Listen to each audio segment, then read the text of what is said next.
हमारे गांव के पास ही एक स्नातकोत्तर महाविद्यालय है। इसकी गणना एक बहुत ही अच्छे शिक्षण संस्थान के रूप में होती है। दूर दूर से बच्चे यहाँ शिक्षा ग्रहण के लिए आते हैं। 7 से 8 साल पहले की बात है।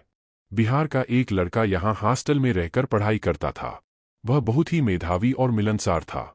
हॉस्टल में उसके साथ रहने वाले अन्य बच्चे उसे दूबे भाई किया करते थे। एक बार की बात है कि वह अपने बड़े भाई की शादी में सम्मिलित होने के लिए 15 दिन के लिए गांव गया। हॉस्टल के अन्य बच्चों ने उससे कहा कि दूबे भाई जल्दी ही वापस आ जाइएगा। 15 दिन के बाद वह लड़का फिर से आकर हॉस्टल में रहने लगा, लेकिन अब वह अपने दोस्तों से कम बात करता था। यहाँ तक कि वह उनके साथ खाना भी नहीं खाता था और कहता था कि बाद में खा लूंगा। अब वह पढ़ने में भी कम रुचि लेता था। जब उसके साथ वाले बच्चे उससे कुछ बात करना चाहते थे तो वह टाल जाता था।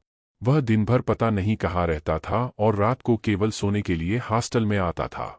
घर से हॉस्टल में आए उसे अभी 1 हफ्ते ही हुए थे कि एक दिन उसके कुछ घरवाले हॉस्टल में आए। सबके चेहरे उदासीन थे।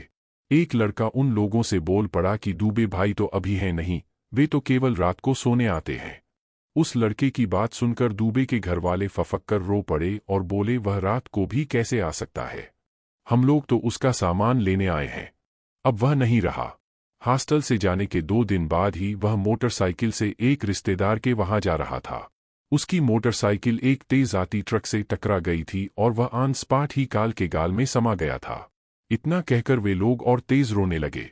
हॉस्टल के जो बच्चे ये बात सुन रहे थे उन्हें ठकुआ मार गया था और उनके रोए खड़े हो गए थे।